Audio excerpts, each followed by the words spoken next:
Welcome to another episode of CovidCastJA. We're at episode 58. Can you imagine? CovidCastJA RERUN.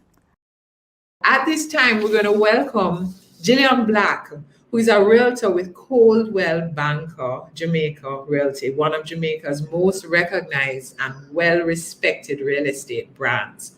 This year, Coldwell Banker celebrates 20 years in the business, led by broker Andrew Issa. Gillian has 7 years of real estate experience, helping clients to buy, sell, and lease real estate island-wide, both residential and commercial. Hello, Rochelle. Thanks very much for having me. Thanks for inviting me, PSOG. I'm very excited to be here, and Coldwell Banker is very excited to be here to talk to your viewers about real estate, which is what we love and what we want to do here in Jamaica. So you are kind of at the epicenter of what is happening in real estate in Jamaica. Yes. And let's start out with a snapshot of some of the trends that we've seen over this unprecedented year. Okay. What are we seeing happening in the market? What are some of the observations you've made? Okay, well, sure. Certainly, when we first were hit by COVID-19 in March and April, and there was that great deal of uncertainty, you did see that lull. But the fact is that real estate is so connected to our day-to-day lives as individuals and as businesses that the real estate market is very resilient. There's always a lot of activity. People still need to buy something, they still need to sell something, they still need to rent something. If you thought your space was too much and you're giving it up, no, you need to downsize, you need to find something else. So we all use real estate in different ways. And so through COVID, perhaps we have changed how we have used real estate or what real estate we need. But the fact is we still need real estate. And so we still pursue different opportunities and activities in real estate throughout this entire time and continuing now. Okay. So I would say that right now the market is very active.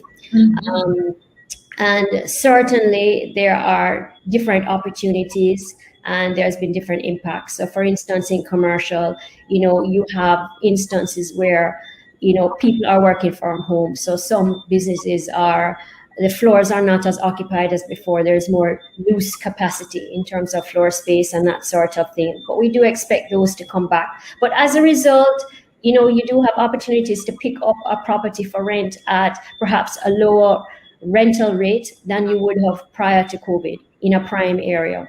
And so that is an opportunity that is there. So in the residential market, likewise, because we probably have not had as many expats at different times during the pandemic, you would have had a chance to say, pay less for a brand new asset or for something that now appeals to you more because you need more space at home, especially like with the home office, and you're now actually able to get 1 bedroom more for the same price that you're paying right now for 2. So the pandemic has caused us to kind of rationalize our real estate needs and to fine-tune what we need and what we should be paying for it. We heard what Ryan talked about real estate as still a great investment. What are your views on that? Absolutely. Real estate is always a great investment because, as Ryan had said, it is a tangible asset. It's also a tangible asset that I can have here and pass to my children. And so they can get value from it. It's an asset that I can live in. We're all at home, right?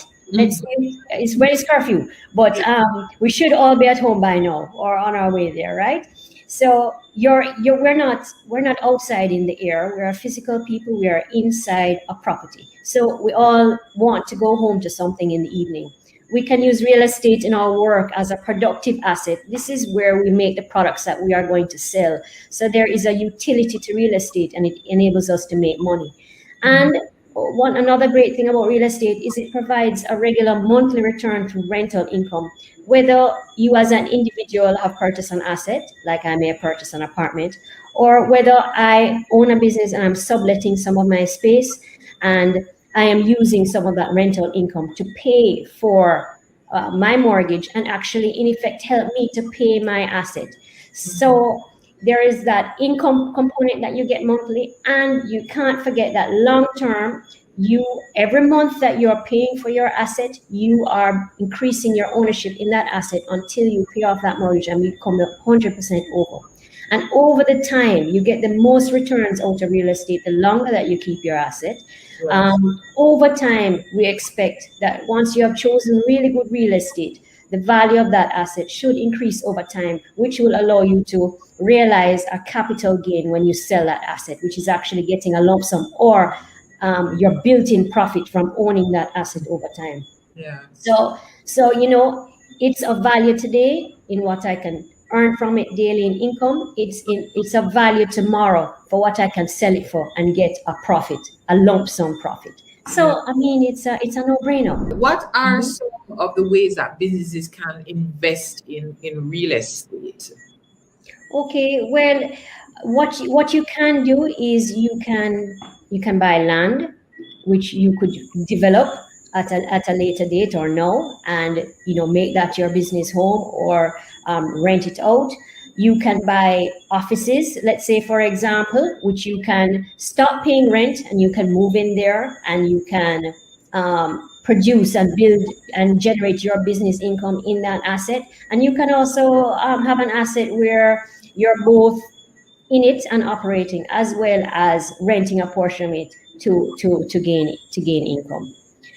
That's what you can do. So that is an ownership aspect, and there's also a rental aspect. You can also determine whether it makes sense to buy right now, because maybe the rental rates for the type of property that you would like to be in, you can't really afford it right now, but you're like, oh my gosh, but I would love to operate out of a location like this because it's so visible, and here it is, and it's for rent, and it's for rent at a good rate, a little bit discounted because we are still in a pandemic, right? And people are looking for good tenants who will honor their rent obligations over the entire duration of their lease. So it is a good time, certainly, for people that want to rent, to really review the market and see if there is a great product out there that will really enhance their business at this time. Make them tell you stop calling me. I'm money where the fan. Join us on CovidCastJA, one of Jamaica's leading online business shows, so you can take your business to the next level. We invite you to share the knowledge and excitement offered by some of the region's top business professionals. Jamaica's productivity has been flat or declining, not flat, declining for the last 20 years. Declining for the last 20 years.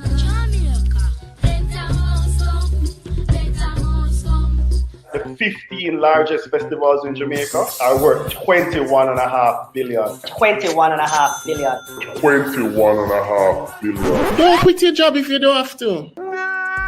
There's never a dull moment on CovidCastJA. So join us every Thursday at 7:30 p.m. on Facebook and YouTube Live with host Rochelle Cameron as we uncover ways to help you pivot in these times. Remember, follow us on Instagram and Facebook, and don't forget to subscribe to our YouTube channel. Our next guest is Natasha Rickards-Baugh, who is a partner and attorney at law at Myers, Fletcher and Gordon. She was admitted to practice in 2012, and she joined the firm as a member of the litigation department practicing employment law. She transitioned to property and probate and now has an expansive practice area, which includes conveyancing, public auctions, and private treaty sales for one of Jamaica's largest commercial banks, real estate developments, and estate planning. Natasha actually has 2 degrees from the University of the West Indies, a Bachelor of Laws and Bachelor of Arts in History and Political Science, both with upper class honors. And she is an active member of the Jamaica Bar Association and a member of the Conveyancing Committee. Natasha, welcome. Thanks for having me, Rochelle. Thanks for inviting me to this POJ's useful seminar. And that big question that people, do you really need a lawyer when you're purchasing real estate? It's a big question, and I'm glad you're asking that question, and many people have been asking that question, and the answer is absolutely. Whether you're a business or an individual, having a lawyer to represent your interests is the biggest and most important investment you can make. Real estate is one of the most expensive single transactions people will encounter during their lifetime. And there are many pitfalls.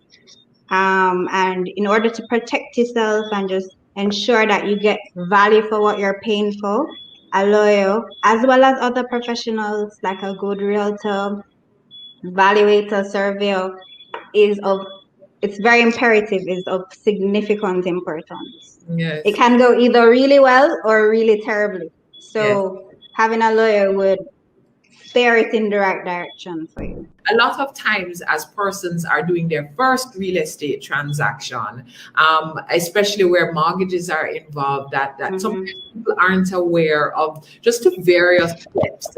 You mentioned valuators, that their valuations involved, that their mortgage company attorneys outside of your own purchase, outside of your own attorney. There are all kinds of costs associated.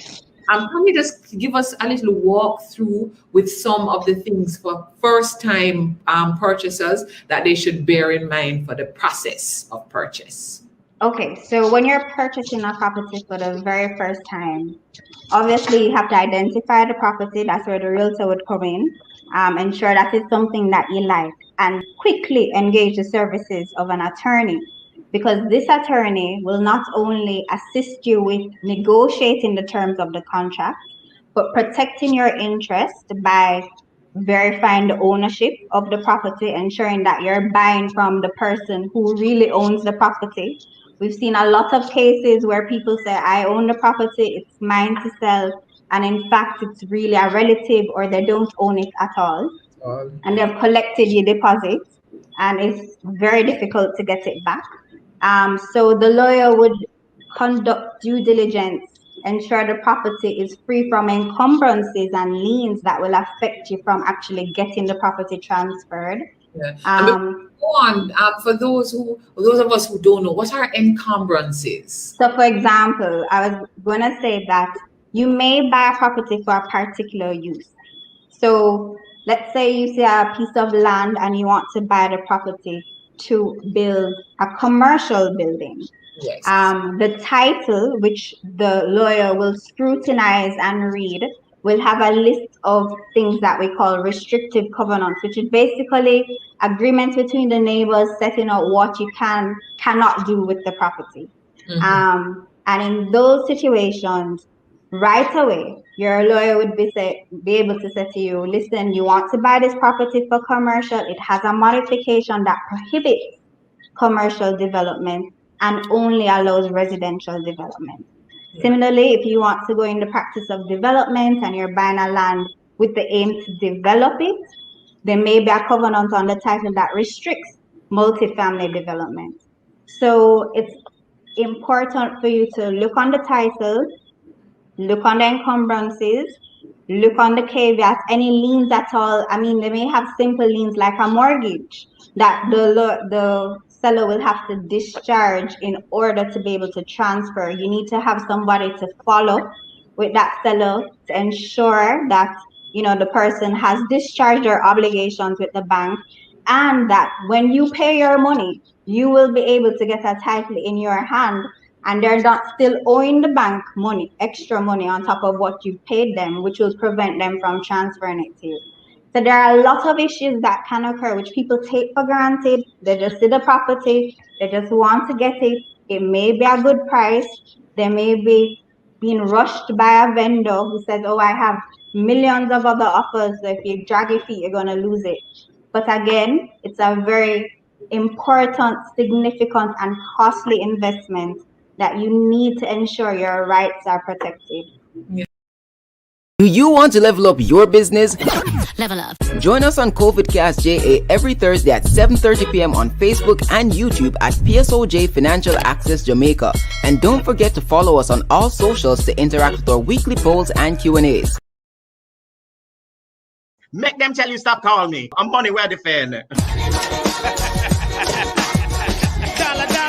Join us on CovidCastJA, one of Jamaica's leading online business shows, so you can take your business to the next level. We invite you to share the knowledge and excitement offered by some of the region's top business professionals. Jamaica's productivity has been flat or declining, not flat, declining for the last 20 years. Declining for the last 20 years.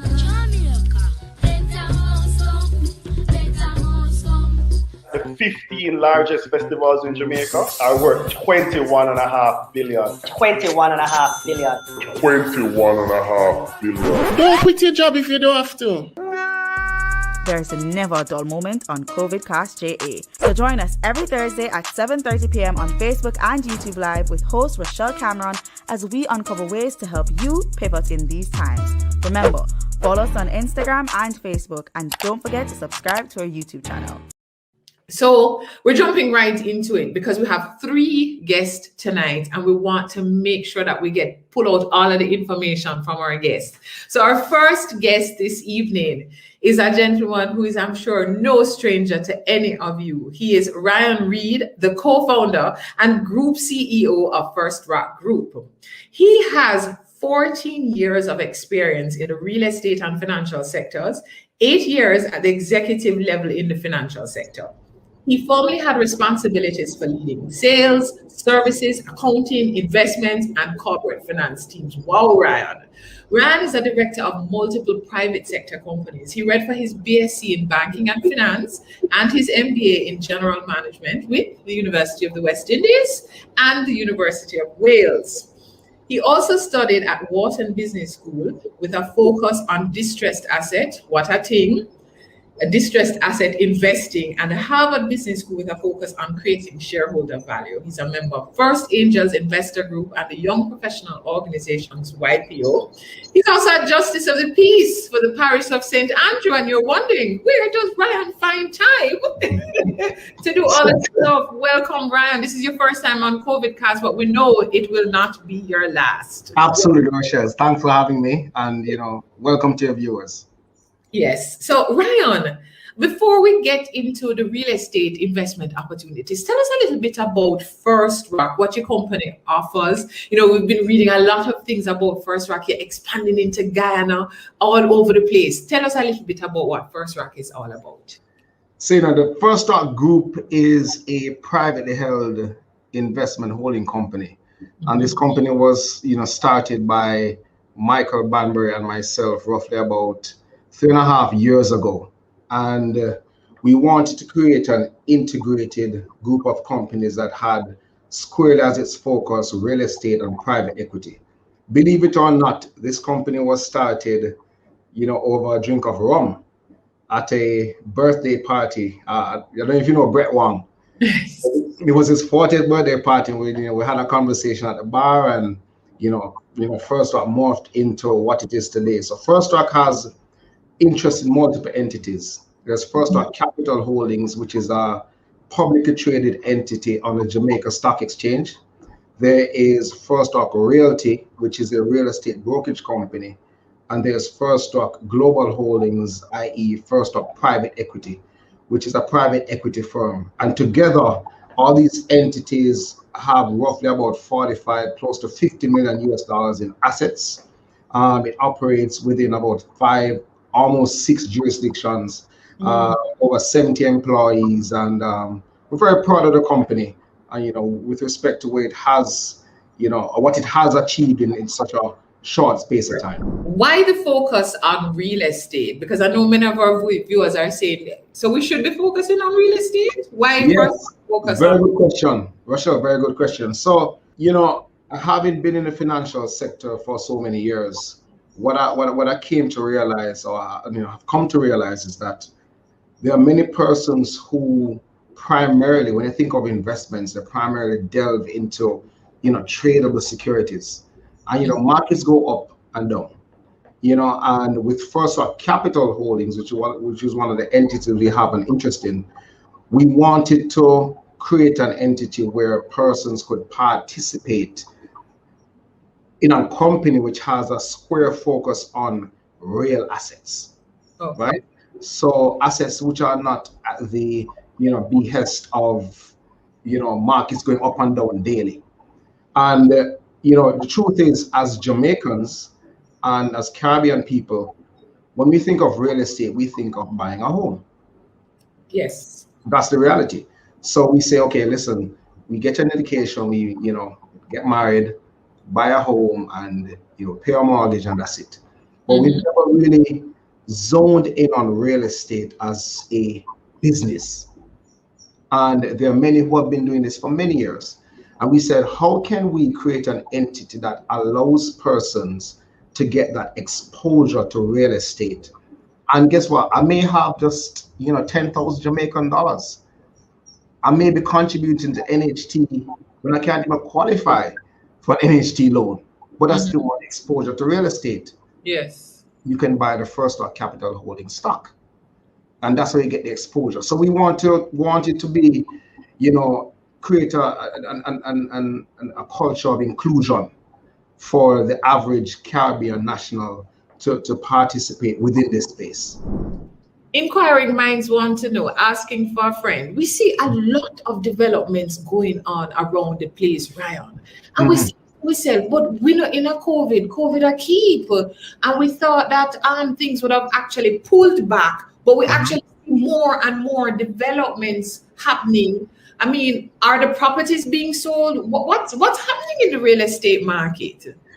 So, I mean, just from a technical a fundamental standpoint, I should say, when you think about it, interest rates are low. So financial institutions need to be more creative with respect to how they deploy their capital, right? So, and for your viewers, how they spend their money, right? And so when you look at it this way, if I'm able to earn as a bank 1 or 2%, it makes sense for me to lend at 6, 7, 8, 9%. And so what is happening in the marketplace from where I sit or from where we sit as a company is that the providers of credit are still very bullish. So when you see this development going on, this high rise going on, don't be like, okay, well, this person has all this money. No. This person can qualify for a mortgage. And to the extent that a financial institution is willing to extend credit, we will continue to see that buoyancy and that boom in the real estate sector. Okay, so we shouldn't be looking at this buoyancy with a sense of skepticism to say this is not sustainable. This buoyancy in the real estate market and investing in real estate, this is something that we're actually going to see much more growth over time. We expect. So the truth is, once we still have that sort of employment levels that still very comfortable, and once the financial institutions are still willing to extend that credit, then fine. But if that should ever change, then we may be in for problems. Thanks for watching CovidCastJA Rerun. Don't forget to like and follow us on Facebook and subscribe to our YouTube channel. See you next week for another episode of CovidCastJA. So you have a great idea to start a business, but you don't know where to start. We completely understand. You have a lot of questions and almost no answers. Smallbusinessportal.com is here to help. At smallbusinessportal.com, you gain access to information on loans, grants, and investment opportunities from verified financial institutions. Guess what you also get? Useful business tips, access to training. All these services combine to make your business idea into a reality. Start your journey today at smallbusinessportal.com. Make them tell you stop calling me. I'm money where the fan. Join us on CovidCastJA, one of Jamaica's leading online business shows, so you can take your business to the next level. We invite you to share the knowledge and excitement offered by some of the region's top business professionals. Jamaica's productivity has been flat or declining, not flat, declining for the last 20 years. Declining for the last 20 years.